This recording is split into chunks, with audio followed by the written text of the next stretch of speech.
하이썸. 오늘은 수비드로 만드는 토마호크 스테이크를 준비했습니다. 수비드를 할 때 기본적으로 필요한 것이 바로 진공 포장인데요. 대량의 육류를 진공 포장할 때 진공 포장에 대한 실수로 인해서 안에 공기가 들어가게 되면 재료의 신선도가 매우 급격하게 떨어지게 되죠. 지금 제가 하고 있는 작업처럼 진공팩에 위에서 4cm에서 5cm 정도를 밖으로 접어주는 이유는 재료를 넣을 때 우리가 봉합시킬 부분에 물이 묻지 않도록 미리 접어서 예방하는 거예요. 호텔의 부처주방에서는 진공 포장할 것들이 매우 많기 때문에 말단 직원들은 저 작업들을 굉장히 많이 합니다.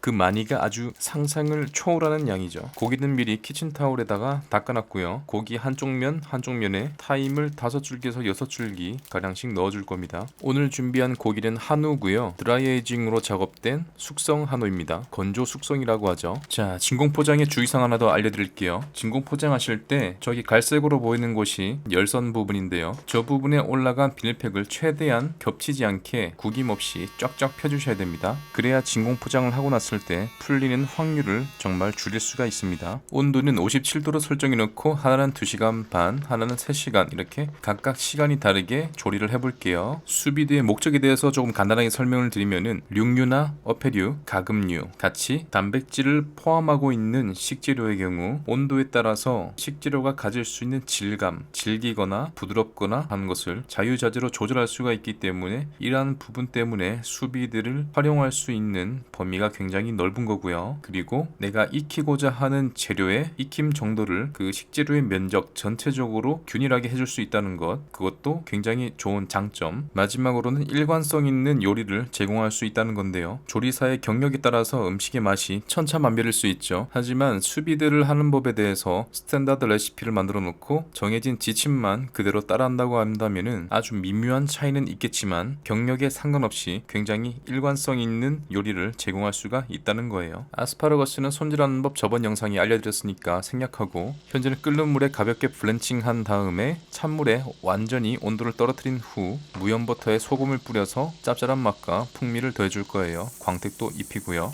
그러고 보니 아스파라거스가 왜 아스파라거스라고 불리는지 조금 설명을 드릴게요. 일단 아스파라거스는 아스파라긴산이라고 하는 아미노산을 가지고 있습니다. 뭔가 이름이 비슷하죠. 왜냐하면 아스파라거스가 가지고 있는 그 아미노산의 이름을 따서 이 채소의 이름을 정했기 때문인데요. 그게 이 채소에서 처음 발견된 아미노산의 종류이기 때문에 그렇게 이름을 지었습니다. 그리고 스테이크를 드실 때는 꼭 양송이를 함께 구워서 섭취해주세요. 고기에는 콜레스테롤이 많지만 양송이버섯에는 칼륨이 많기 때문에 체내에 존재하는 나트륨을 체내 밖으로 배출시키는 역할을 합니다. 양송이버섯은 몸에 해로운 콜레스테롤인 LDL, Low Density Lipoprotein을 감소시켜주는 역할을 하기 때문에 스테이크와 함께 섭취했을 때 굉장히 궁합이 좋은 식재료입니다. 그뿐만이 아니라 고기를 먹고 나서 속이 더부룩하신 분들이 굉장히 많죠. 양송이에는 이러한 육류의 단점들을 보완할 수 있는 트립신, 아밀라제, 프로테아제 등 소화 효소가 많이 들어가 있기 때문에 소화 기능을 증진시키는 것뿐만이 아니라 개선시켜버리는 효능을 가지고 있습니다. 너무 설명이 길었죠. 이제 스테이크 수비드 조리가 끝났는데요. 둘 다 각각 다른 시간을 조리했으니까 겉면 또한 이렇게 색깔의 차이를 보이고 있습니다. 지금 왼쪽에 보이시는 것이 30분 더 조리한 것, 그리고 오른쪽에 있는 것이 30분 적게 조리한 거예요. 이제 스테이크에 소스를 만들어 볼 텐데 이렇게 말씀하시는 분들이 있어요. 스테이크에 소스를 곁들여 먹으면은 고기의 맛을 해친다, 본연의 맛을 제대로 느낄 수가 없다, 그렇게 말씀하시는 분도 계시고 정말 맛있는 고기는 소스를 찍을 필요 자체가 없다 라고 하시는 분들도 있어요. 그런데 이거는 일종의 맛만 보고 혹은 나의 취향에 따른 부분이지 사람의 몸에 적용해 봤을 때 고기만 먹는 것이 좋을까요? 소스와 함께 먹는 것이 좋을까요? 고기만 먹는 것이 좋을까요? 야채와 소스와 고기를 함께 먹는 것이 좋을까요? 이런 부분을 조금 생각을 해보셨으면 좋겠습니다. 서양에서는 소스를 그냥 맛을 더하는 소스뿐만이 아니라 소화제로서의 역할을 할 수 있도록 만든 거예요. 한국에서 밥만 먹으면은 목이 메이듯이 어떤 요리에 서양 요리를 소화함에 있어서 더 원활하게 그것을 분해하고 수분을 채워줄 수 있는 것이 바로 바로 소스가 가지고 있는 핵심적인 부분이에요. 현재 만들고 있는 소스는 스테이크 소스 중에서 대표적인 데미글라스 소스를 이용한 스테이크 소스입니다. 버터에다가 야채와 양송이를 구웠던 팬에 그대로 다시 잘게 썰은 양송이를 넣고 팬 바닥에 데미글라스 소스를 부어서 눌러붙도록 한 다음 데글라세라고 하는 과정을 통해서 생성된 맛을 다시 소스와 함께 배합시키는 방법입니다. 영어로는 디글레이즈라고 하고요. 마지막에 후추를 뿌려서 마무리해 주시고 여기에다가 값싼 레드와인을 팬에 졸였다가 지금 이 소스에 넣어주시면은 레드와인 소스가 되는 거예요. 블렌칭했던 샐러드 채소들은 레몬 소스와 함께 플레이팅해서 담아낼게요. 굽기 직전에 앞면 뒷면에 소금을 골고루 뿌려주시고요. 소금은 항상 30cm 위에서 뿌려주셔야 한 곳에 뭉치지 않고 골고루 뿌리실 수가 있습니다. 57도에서 수비도한 쇠고기는 겉면을 키친타올로 닦지 않고 트레이에 올려놓은 채로 고기가 가지고 있는 그 열기로 겉면을 마르게 그냥 놔뒀어요. 만약 대량 조리하시거나 다음날 요리를 하셔야 된다면은 수비드가 끝난 다음에 흐르는 물이나 얼음물에다가 재료를 완전히 식힌 다음에 냉장 보관하시는 것을 추천드립니다. 고기는 30초에서 40초마다 한 번씩 뒤집어 주시면 되고요. 스테이크를 굽는 것에 숙달이 되시고 나면은 스테이크를 눌러보는 것만으로도 대략적인 스테이크의 굽기 정도를 아실 수가 있어요. 스테이크에서 정말 중요한 것이 마이야르 반응과 시어링이라는 것인데요.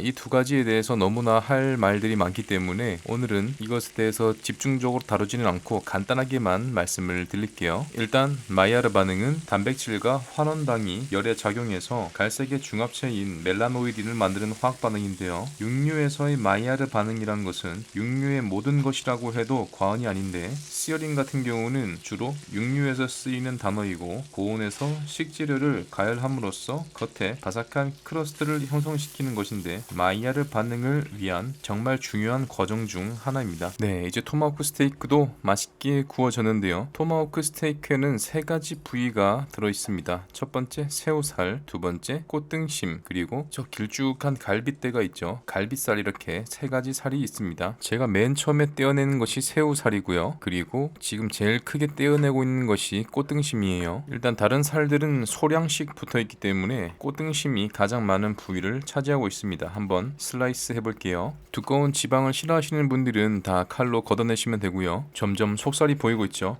다시 먹고 싶네 저거. 칼로 톡톡톡톡 쳐가지고 펴주시고, 고기를 너무 얇게 썰지는 마세요. 얇게 썰면 씹는 맛이 없어서 좀 별로거든요. 붉은빛이 과하지 않은 적절한 핑크 미디움 딱이네요. 그럼 먹으러 갈게요. 그럼 다음 시간에 또 유익한 영상으로 찾아뵙겠습니다.